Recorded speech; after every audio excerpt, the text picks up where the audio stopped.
তখন রাত আনুমানিক 2টা, আগুন ধাউ ধাউ করে জ্বলতেছে। জ্বলার পরে আমরা ফায়ার সার্ভিস ফোন দিছি, থানায় ফোন দিছি। থানায় ফোন দেওয়ার পরে থানার থেকে ওই কারেন্টের লোক ফোন দিচ্ছে, তারা কারেন্ট বন্ধ করছে আধা ঘন্টা পরে। এরপর ফায়ার সার্ভিস আসছে। ঘর যখন চতুর্থ সাইডে আগুন ধাউ ধাউ করে জ্বলে সব কিছু টিন পড়ছে, এরপরে ফায়ার সার্ভিস আসছে। আসার পরে বাকি আগুনটা তারা নিভাইছে। ঘরের ভিতরে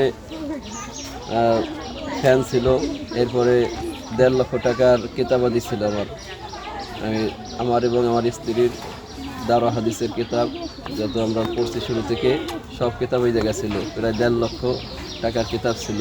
আমার মাদ্রাসায় 80+ ছাত্রছাত্রী। রাত্রে থাকেন অনাবাসিক। রমজানের পরে নিয়ত করছিলাম রমজানের পরে আবাসিক করবো, কিন্তু আল্লাহ তাআলা তো ঘরটা নিয়ে দিয়েছেন, এখন তো খুলতে পারতেছি না। কীভাবে যে লাগছে এটা আমরা বলতে পারতেছি না, কীভাবে লাগছে এটা আমরা কেউ জানি না। তখন আগুন জ্বলছে, এরপর হলে আমরা টের পেয়েছি ভিতরে আগে পড়ছে। ওগুলা সিলিং ছিল ভিতরে, ওগুলা সিলিং পড়ার পরে যখন নিচে পড়ছে পাশে থেকে টের পাইছে।